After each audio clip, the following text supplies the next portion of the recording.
Plantea como que era el primer gaucho y los otros seguían por una adoración y idolatría, y que mejoró entonces la clase gaucha con Rosas. Y realmente mejoró el grupo más allegado, un poco menos la mazorca, por ejemplo, en general, y menos quien no se sometiera a seguirlo y hacer lo que mandara. Lo mismo entonces va reclutando propagandistas oficiales, gente que se predispone a hacer una especie de gauchesca partidista que baja varios escalones del nivel que había alcanzado Bartolomé Hidalgo, pues se aleja mucho de la experiencia de los gauchos. No se siente para nada cercano, sino que directamente es bajar línea y atacar al otro, es panfleto gauchesco. A su vez los unitarios también le responden con panfletos quizás un poco más alejados todavía de los gauchos, entonces no tiene el efecto que ellos desean y se va como apagando en gran medida la gauchesca, va perdiendo el efecto que habían notado que tenían los versos de Hidalgo. Facundo, Civilización y Barbarie, Sarmiento describe de una manera bastante extensa e interesante y con alguna admiración romántica las características del gaucho. Claro que siempre los va a describir como semibárbaros y hasta este momento por lo menos como irrecuperables. Entonces son parte de esa barbarie que da lugar a individuos como Facundo Quiroga o Rosas, como el enemigo. Entonces, si hoy pueden ser útiles, claramente no sirven más como use su sangre como no economice usted sangre de gauchos. Ajá. No tiene nada de humano. Claro, úselo como abono de la tierra. Que Bueno, es lo ya tanto que, no me acuerdo. Pero... que pueden dar de eso, exacto. Ahora, ojo que es muy interesante lo que tirás, lo que estás proponiendo, y estoy de acuerdo, heterogeneidad en la categoría de gaucho. No todos eran iguales. Entonces también Sarmiento rescata en un capítulo, El Rastreador, no me acuerdo si está en Facundo o en Recuerdo de Provincia, sí. Que tenía una habilidad tremenda para detectar, bueno, justamente, otros gauchos forajidos. Sí. Entonces el gaucho, como, yo estoy de acuerdo con esto que decís, ¿no? Una categoría que es heterogénea, o sea, el gaucho que estaba solo en la pampa, pero también el gaucho que se acercaba por necesidad, por esta ley de vago que decías vos, y que colaboraba con el poder. Claro. Y esto del Martín Fierro, que bueno, primero, hasta donde tengo entendido, a Hernández primero le dicen de todo cuando publica el Martín Fierro. Y después cuando se preguntan, bueno, ¿y cuál es el ser nacional? Cuando viene toda esta corriente inmigratoria con ideas muy jorobadas, ¿cuál es el ser nacional? Y ahí se dan cuenta que lo que había quedado del gaucho ya era distinto. Entonces arriba el gaucho y se pone como paradigma de un ser nacional que en realidad la oligarquía se burla de esto, ¿no? Claro. Sí, un descubrimiento más en esta investigación, otra sorpresa, digamos. Porque yo digo, ¿cómo trata el anarquismo de contestarle a la oligarquía? De decir, pará, el gaucho no es suyo, ¿cómo trata de rescatar un poco de una identidad rebelde? No, y encuentro que es al revés. Está muy bien lo que está diciendo y es ligeramente posterior a Alma Gaucha, a la Martín Fierro, al programa libertario de la gauchesca. Es 4 años posterior, donde dice, bueno, basta, esto se nos fue de las manos, ya no alcanza con ser gauchofóbicos, donde hay después libros estrictamente gauchofóbicos, sino que tenemos que apropiarnos de eso, tenemos que callar a esto, basta de esto, y bueno, vamos a usar el gaucho y lo vamos a poner donde nos conviene ponerlo. Y no les va a terminar de salir, y por eso sigue apareciendo esta otra gauchesca libertaria, digamos. A ver si acá no estaba la cita, no, todavía no está la cita de Alberti, está en la próxima. Pero donde va, ¿cuál era la valoración que hacían de este sector social? ¿Qué es lo que podemos hacer? Todavía es muy recuperable. Eso hasta que vuelve Sarmiento de su viaje a Europa, a Francia, con ideas de Comte, y dice, no, para eso tenemos la escuela y otras instituciones con las cuales vamos a poder usarlos. Podemos implantar una especie de ingeniería social donde este sector, por lo menos social tan grande, no hace falta destruirlo, sino podemos recuperar bastante, podemos volver a recuperar gran parte. Hasta ahí el sentido mayoritariamente negativo que había en las ciudades sobre los gauchos, y gente como Luisa Mansilla u otros viajeros por la Pampa Argentina, Macán, Musi, se van a encontrar con sorpresa que el exotismo, este romanticismo de viajeros europeos, o la visión que desde lejos tenían en general, sobre todo en literatura en Francia, de que el gaucho empezó a ser una figura romántica, un héroe que piratas, por ejemplo, hay mucha literatura de piratas, bueno, literatura gauchesca también. Ah, qué lindo eso, habría que hacer más literatura de ese personaje tan heroico, rebelde, como los piratas, que tampoco era una figura necesariamente tan reivindicable, pero encuentra Macán, Mouzy y Lucio Mansilla que ese gaucho, que ya empezaba a ser buena palabra en Buenos Aires y en la ciudad europea, cuando le decía, ah, o sea, vos sos un gaucho, estoy encontrando un verdadero gaucho con un peón rural o un campesino, se entiende, y no, pará, no soy ningún vago, malhechor, desertor, delincuente, ladrón y asesino. O sea, no me digas gaucho.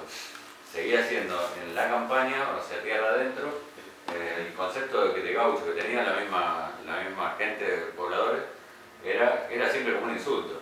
O sea, ni el más gaucho de los gauchos se iba a decir a sí mismo, hasta ese entonces, gaucho. En todo caso era como se quisiera llamar y listo. O sea, no se incluía dentro de ningún sector social particular.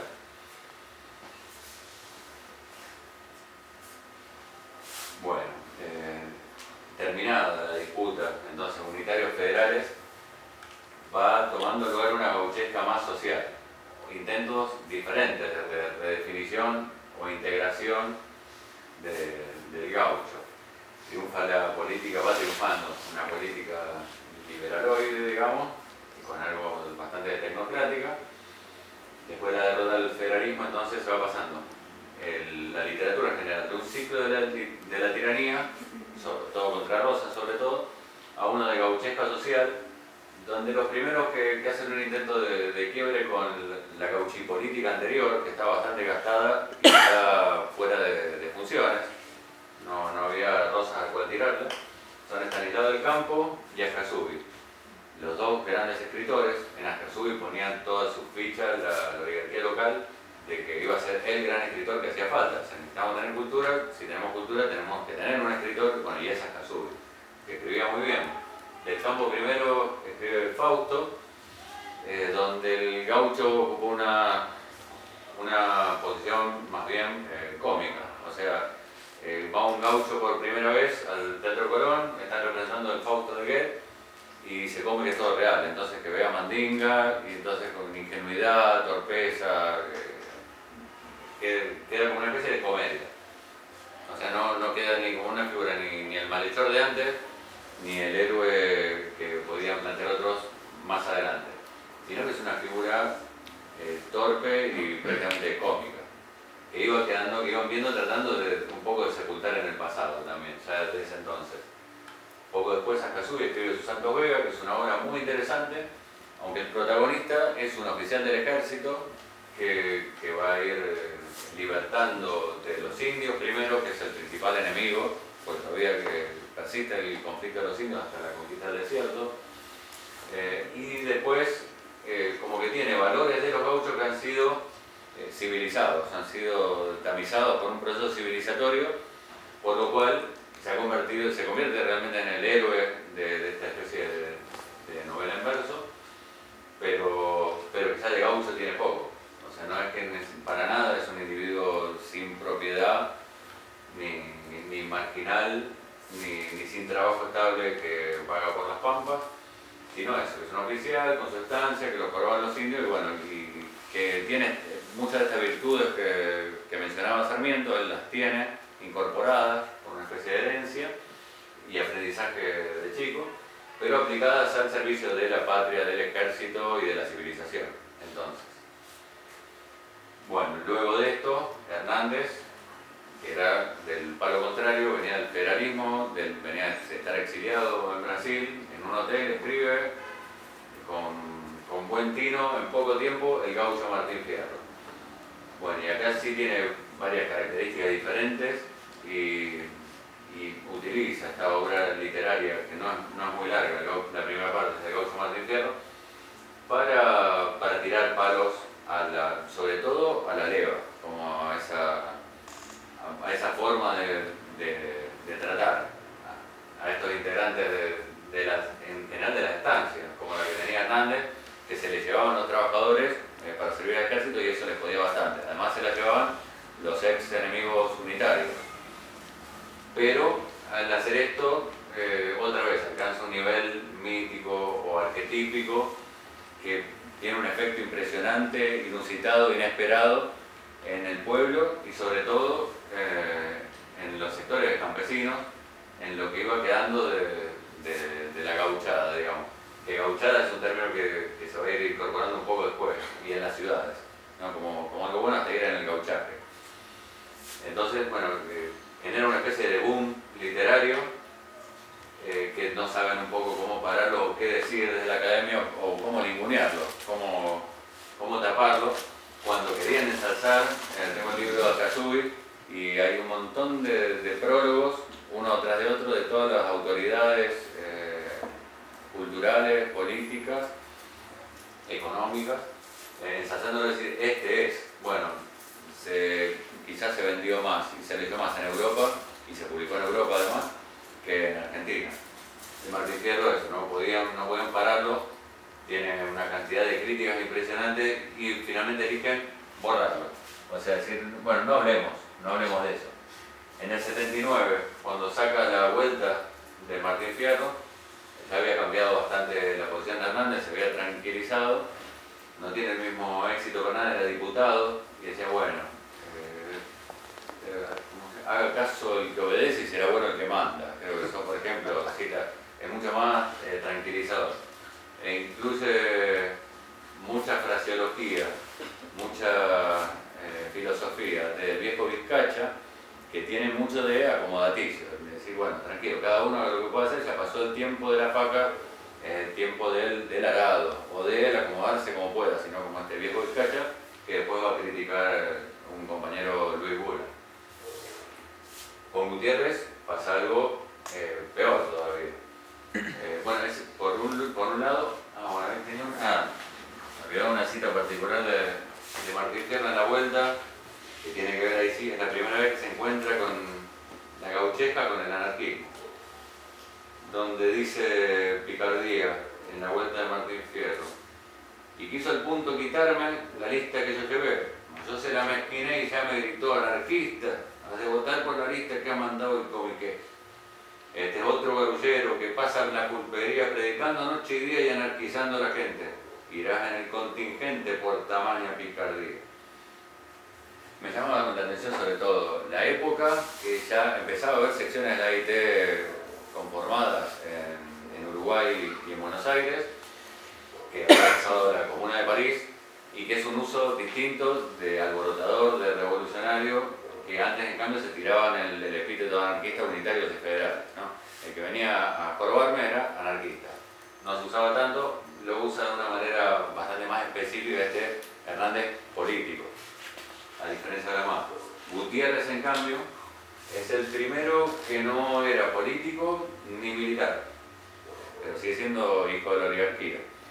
Pero es llamativo que como hijo de la oligarquía, metido en el periodismo, dedicado a las crónicas policiales, se dedica, dado el éxito que tienen sus descripciones, a desarrollarlas, a desenvolverlas un poco más, y basado en estos bandidos rurales que iban quedando perseguidos por los alambrados, el tren, por este proceso de desaparición de la clase gaucha, que quien no se sometiera pasaba a ser directamente un perseguido social.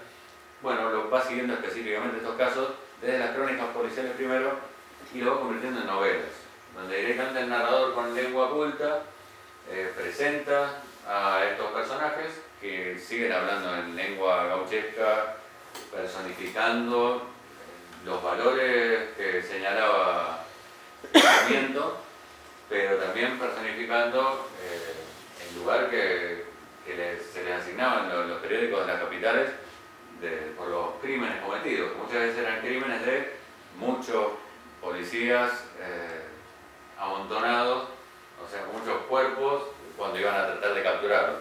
Ya no solo, por supuesto, con facas, sino a esta altura con tecnología, con revólver. Bueno, entonces ahí sí que hay una resistencia más grande, tratan de poner los puntos, decir, bueno, pará con eso, ¿qué es lo que estás haciendo? ¿Estás loco? ¿Y qué haces anarquizando a la gente? Literalmente.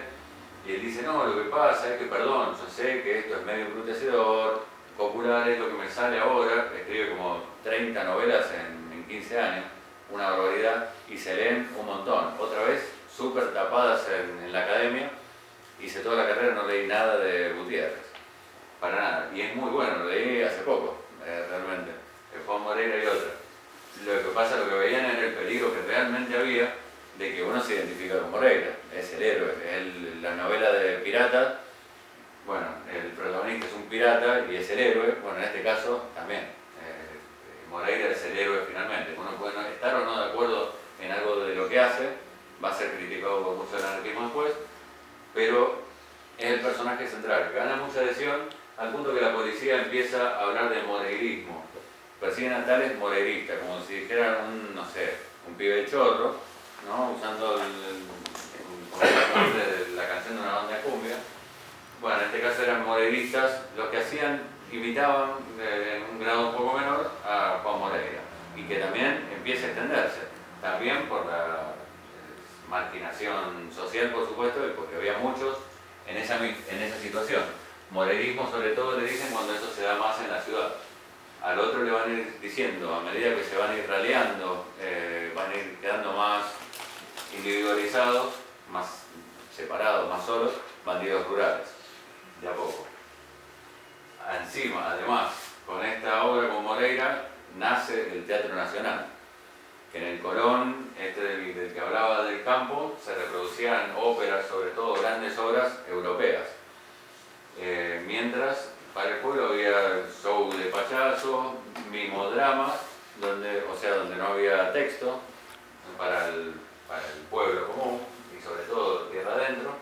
Hacen un mimodrama con Moreira, tiene un éxito bárbaro de tal manera que se animan la compañía de los hermanos Podestá, que por ahí explota y son el eje del teatro argentino, criollo, a hacer la obra con Moreira con Gutiérrez. Y tiene también un éxito tremendo y bueno, nace prácticamente el teatro criollo y popular desde ahí. Bueno, le sigue el fin de los caudillos, el fin de los levantamientos indígenas, con lo cual la oligarquía va diciendo, bueno, este es el momento de poner punto final a la gauchesca, a este héroe, muy lindo todo, y eso es lo que sintetiza Rafael Obligado en sus Santos Vega, que es un gaucho, al parecer real, del principio del siglo XIX, que se pone a payar contando, como si fuera en un sueño, la tarea, el heroísmo de los gauchos de la independencia, que ese habría sido su rol. Pero finalmente se encuentra con un personaje que viene a ser el diablo, el demonio, extrañamente, pero que representa el progreso, no me acuerdo cómo se llama. Ese rival. ¿Cómo? Juan sin ropa. Juan sin ropa. Claro, bueno, a ese rival, entonces, que finalmente lo vence. Porque claro, él le tira sus mejores versos payadorescos que puede, pero el otro le viene con la arquitectura moderna, le viene con lo científico, la tecnología, la política, y bueno, entonces lo desaparece de la historia. Así que una especie de gracias por todo, acá está cerrada la gauchesca. Y eso se enseña en las facultades de todo el país. Ahí terminó, 1885. Eso me llama la atención lo que viene después.